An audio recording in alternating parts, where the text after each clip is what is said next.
pako na may itlog.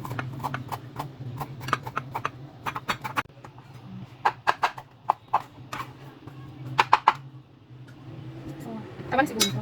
Start ko na. Bango. Hindi, parang hindi siya yung maalat na ano. Tapos tutong ano to, itlog ng itik. Yun o. Ganda nyo.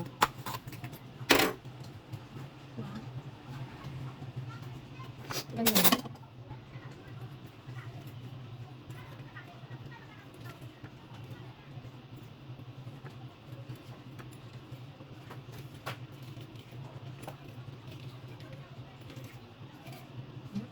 Parang matagal. Ganito na lang kaya natin.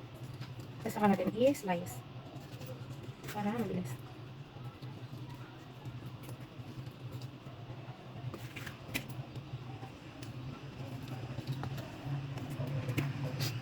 Grabe kung nakita nyo lang yung pagmumukha ko.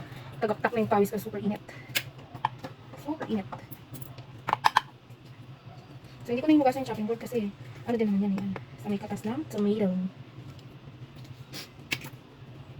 Ay, napakainit. Naramdaman ka na tumutubo. So, ay, ba't ang huli lagay?